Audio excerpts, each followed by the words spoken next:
Sir இந்த ஊர்லேயே நம்ம லாட்ஜ் தான் சார் நம்பர் 1. நமக்கு கஸ்டமர் ரொம்ப அதிகம் சார்.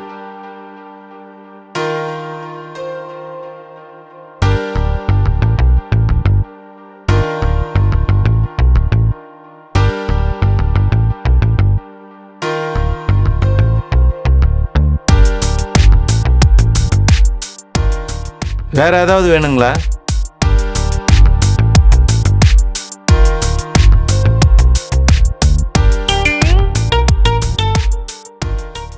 காஸ்ட்லியா ஹாஃப் சரக்கு வாங்கிக்க. சரிங்க சார். குப்புன்னு ஏற்றி குப்புன்னு ஏற்றக்கூடாது, மைல்டாக இருக்கணும். ஓகேவா? Okay sir. நிறைய வேலை இருக்குப்போ. என்ன வேலை சார்? கீழே ரிசப்ஷனில் வளைஞ்சான்னு ஒருத்தி வாட்ட சாட்டமாக வருவா. அவளை 10 நாப்பில் கொண்டு வந்து 10 நாப்பில் விட்டுரு. சரிங்க சார். போ.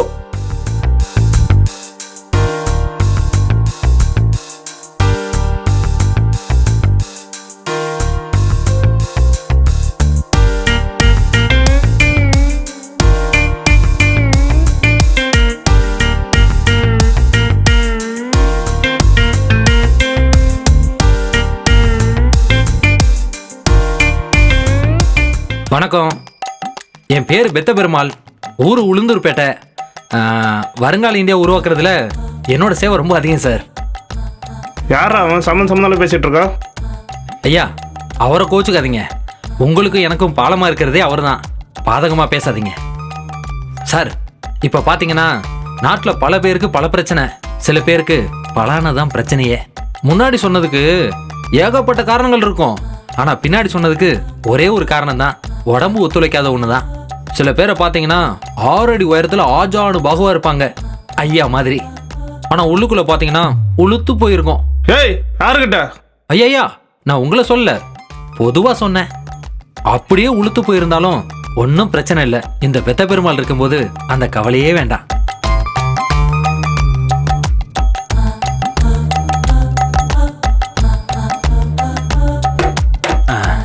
சார், அதுல பாத்தீங்கன்னா மன்மதனே மந்திரிச்சு கொடுத்த மகத்தான உருண்டை.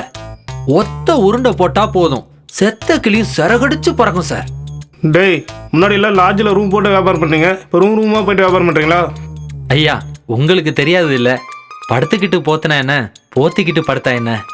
ஐயா கட்டு செட்டா வந்து மெத்தையில படுத்திருக்கீங்க, சத்தியமா ஒத்தையில படுத்திருக்க மாட்டீங்க. ஒத்த உருண்டை போட்டு பாருங்க சார். காட்டுற மன்மத உருண்டியா? இதோ.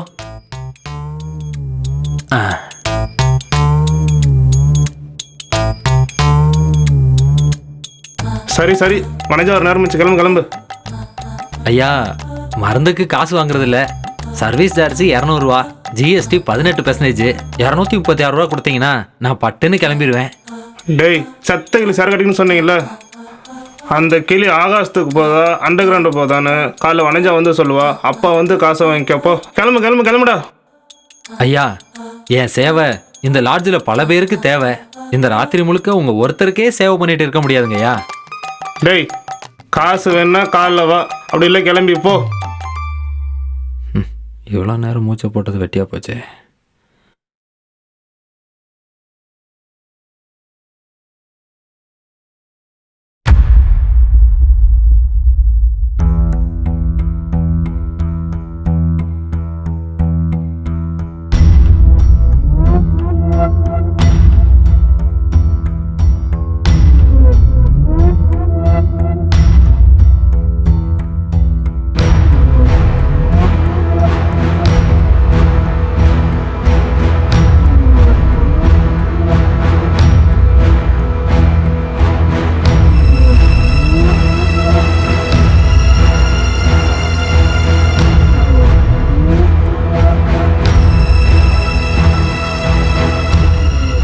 குடிக்கலாமா?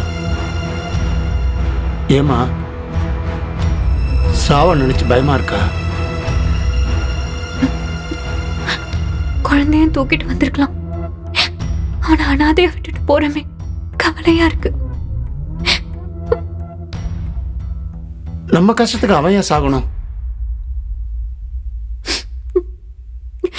அவன் வாழ வேண்டிய வாழ கொடுத்து வாழட்டும். அதனாலதான் அவனை என் தங்கச்சி வீட்டில் விட்டு வந்திருக்க. அவன் நல்லா பார்த்துக்குவான். 1000 தான். மத்தவங்க பாத்துக்கிட்டாலும் பெத்தவங்க பாத்துக்கிற மாதிரி வருமா? உறவு வேற, ரத்த சொந்தம் வேற.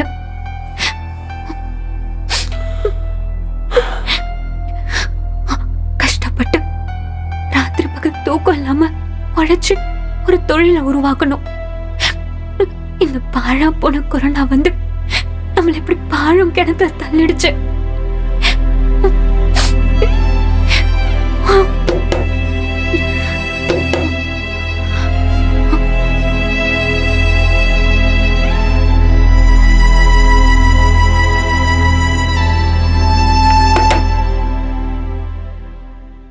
ஐயா வணக்கம்.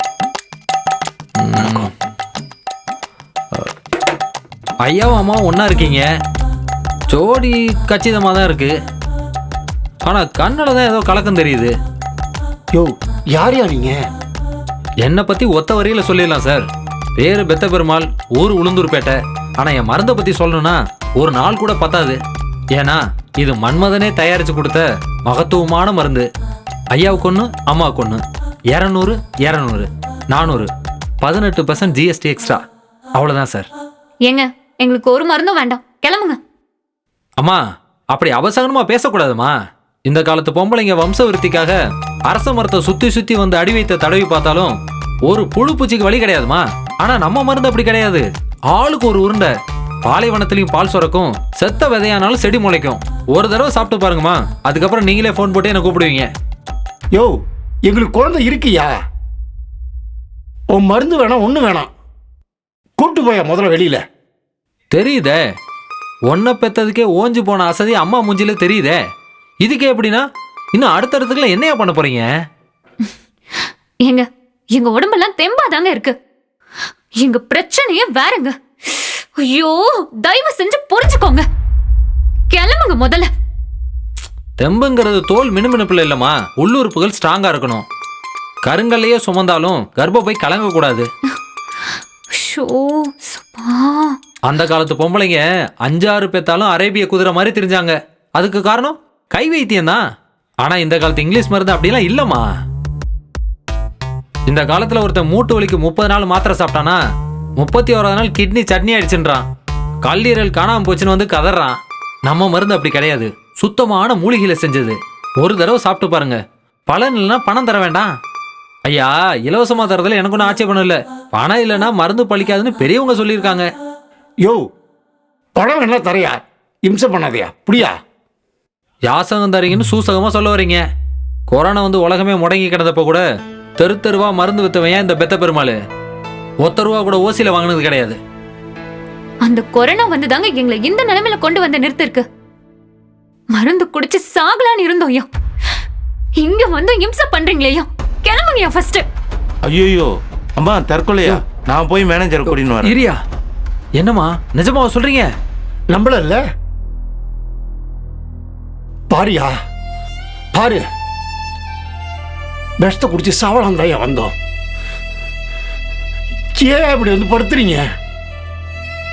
இந்த கொரோனா வந்து பல லட்சக்கணக்கான பேரை கடங்காரங்களாக்கிடுச்சு. ஆனா அதுக்கெல்லாம் தற்கொலை தான் ஒரு வழியா? யோ, வாயால சொல்றது ரொம்ப ஈஸியா. ஆனா கடங்காரன்ட்டு அவமானப்பட்டதா வழி தெரியும். உனக்கு என்ன? வாயில வந்த பையன் சொல்லி வியாபாரம் பண்ணிடுறீங்க. எனக்கு அப்படி பண்ண தெரியலையா? மாட்டிக்கிட்டேன். பொய் சொல்லி தான் சார் வியாபாரம் பண்றோம். வேற வழி இல்லை சார். இது என்ன என் பரம்பரை தொழிலா? நானும் முதலாளியா இருந்து 10-20 பேருக்கு சம்பளம் கொடுத்துக்கிட்டு இருந்தேன் சார். ஆனா இன்னைக்கு வட்டி கட்ட கூட வழி இல்லாம லாஜா போய் மாமா வேலை பார்க்காத குறைய மருந்து வித்துக்கிட்டு இருக்கேன் சார்.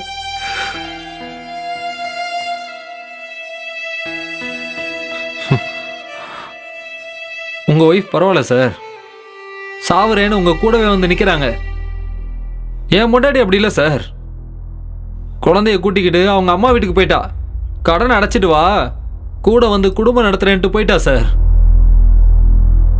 நானும் எனக்கு தெரிஞ்ச வேலையெல்லாம் செஞ்சு எப்படியாவது மீண்டு வந்துடலான்னு பார்க்குறேன். திரும்ப ஒரு 10 பேருக்கு வேலையாவது கொடுக்கணும்னு நினைக்கிறேன். ஆனா நிதர்சனத்துல வட்டி கட்ட கூட வழி இல்லை சார். உங்கள்கிட்ட சொல்றதுக்கு என்ன? வயிறாறு சாப்பிட்டு எவ்வளோ நாள் ஆச்சு சார். என் பிள்ளைய பாப்பனான்னு கூட எனக்கு தெரியல. அதுக்காக இப்படி பொய் சொல்லி வியாபாரம் பண்றது தப்புன்னு உனக்கு தோணலையா? தப்பு சரியில்லை, அவன் தேவைதான் சார் முடிவு பண்ணுது. நோய் வராமல் இருக்க வீட்டுக்குள்ளே இருக்கணும்னு சொன்ன அரசாங்கம் பசி வராமல் இருக்க என்ன சார் செஞ்சது?